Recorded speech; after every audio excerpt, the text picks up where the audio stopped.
Welcome to 5-Minute Solution channel. In this video I am going to explain to you guys how you can increase the performance of Windows 11 if it is performing bad on your computer. So for that, in your Windows 11, first you have to open the Task Manager by right clicking on Start menu and clicking on Task Manager, or simply pressing Ctrl Shift Escape in your keyboard. Then here you have to go to Startup and disable all the useless program that are causing your computer to start slow. As you can see, I have disabled a lot of them which I don't use.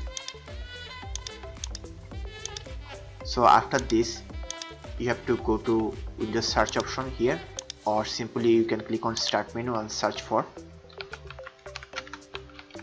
Power option, and you will get these settings, Edit Power Plan.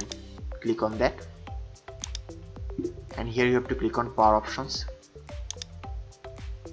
and you have to click on High Performance Mode here. You can click on Change Plan Settings and click on Change Advanced Power Settings. In this, make sure this hard disk is settings is 0 minutes, and you can also make the wireless adapter settings maximum performance for the best internet performance.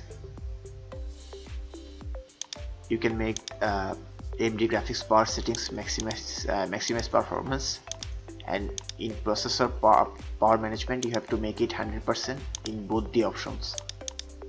Then you have to click on OK. So this is how you can increase the performance of your Windows 11. It will make your PC at least 10 to 20% faster, but it will consume more battery if you are using a laptop, so be aware of that. And if you are using a laptop, then also use it in plugged in mode while in doing heavy task. So that's all for today. If you want more videos like this, then like, comment and subscribe, and also thank you very much for watching this video.